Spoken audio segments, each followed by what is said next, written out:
My name is Christopher Thompson. I'm 35 years old and I used Dagga for 16 years of those 35 years. I'd like to tell you how it started and how it carried on through those 16 years.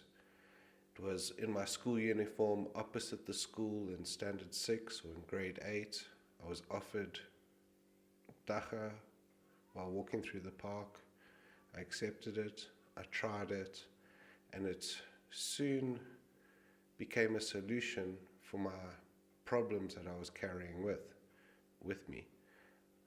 I had an underlying problem of the death of my mother, which caused depression, and I never really dealt with it properly. I was just suppressing it and keeping it quite well hidden. And I discovered that cannabis or Dagga was an excellent way of suppressing that sorrow and that depression. And I was able to use it as a tool to deceive myself and to deceive other people.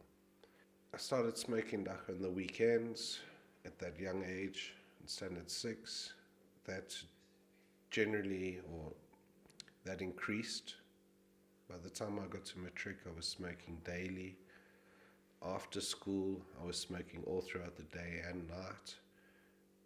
It just escalated and escalated for all of those 16 years. It was very progressive, and I ended up smoking continually all day and all night. All throughout school until matric, I noticed that my motivation decreased drastically. I wasn't in the cricket teams anymore, the sports teams. I wasn't participating in school. My academics plummeted. By the time I got to matric, I had left so many lies behind me that I just had to try and run away from them. I also influenced many other people, including my brothers and sisters who are all younger than me. I think we're 8 altogether. 4 of us were smokers. I think we've all tried it because of my example, my lies.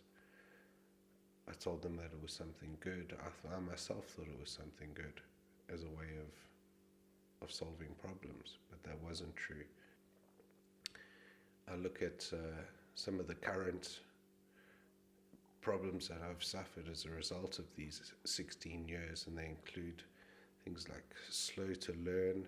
I'm now trying to get back into my learning and further myself in that way, and I find it very difficult. Memory loss as well is a constant challenge. Even now, after having 3 years or 3.5 years of not smoking, I still encounter challenges. Well, I used to be one of those people. I used to promote it as a cure, as a solution, but now, having experienced freedom from this deception, I realize that it's not a lasting solution.